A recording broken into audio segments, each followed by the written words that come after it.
কোচবিহারের চ্যাংরাবান্ধায় সেখানে শুভেন্দু অধিকারীর সংকল্প যাত্রা, সেই যাত্রা চলছে এবং সেখানে সরকার পরিবর্তনের ডাক দিয়েছেন রাজ্যের বিরোধী দলনেতা। 6 মাস পর রাজ্যে তৃণমূল থাকবে না এমনই দাবি শুভেন্দুর। পরিবর্তন এনে রাজ্যে রাষ্ট্রবাদী সরকার করতে হবে। যাওয়ার আগে লুটে খাওয়ার পরিকল্পনা তৃণমূলের। টাটাকে রাজ্য ছাড়া করেছে তৃণমূল। ভুয়োদের ভোটার তালিকায় রাখতে চায় তৃণমূল। রোহিঙ্গাদের ভোটে জিতেছে তৃণমূল, এমনই মন্তব্য বিরোধী দলনেতা শুভেন্দু অধিকারীর। কোচবিহারের চ্যাংরাবান্ধায় শুভেন্দু অধিকারীর পরিবর্তন সংকল্প যাত্রা।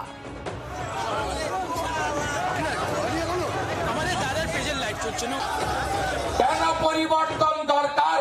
রতন টাটাকে তাড়িয়েছেন ইনি। ইনার আমলে 6888 শিল্প বন্ধ হয়েছে। কোথায় গেলেন পরেশ বাবু? কোথায় গেলেন মমতা ব্যানার্জি? মমতা ব্যানার্জিকে সরাতে হবে, ভোটের মাধ্যমে তাড়াতে হবে।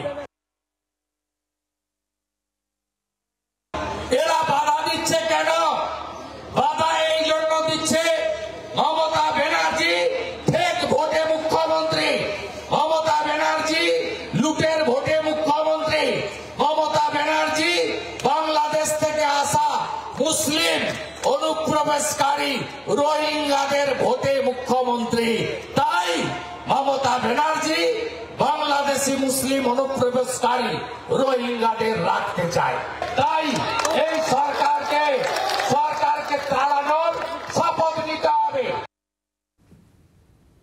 একদিকে যেমন আমরা দেখলাম কোচবিহারের চ্যাংরাবান্ধায় সেখানে শুভেন্দু অধিকারী পৌঁছে গিয়েছেন তার সংকল্প পরিবর্তন যাত্রা নিয়ে। আর সেই একই কর্মসূচি নিয়ে নিমতায় রয়েছেন কেন্দ্রীয় প্রতিমন্ত্রী সুকান্ত মজুমদার। দুটি ছবি আপনাদের দেখাবো। একদিকে চ্যাংরাবান্ধায় শুভেন্দু অধিকারী তার পরিবর্তন সংকল্প যাত্রা, অন্যদিকে নিমতায় সুকান্ত মজুমদার, রাজ্যের কেন্দ্রীয় প্রতিমন্ত্রী সুকান্ত মজুমদার, তার এই পরিবর্তন সংকল্প যাত্রা। দুটি ছবি একসঙ্গে তুলে ধরছি।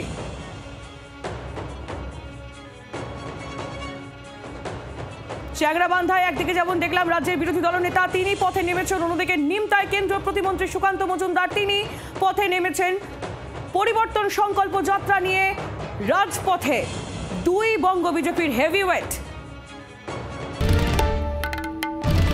বাংলার আওয়াজ, বাঙালির আবেগ, জি 24 ঘন্টা।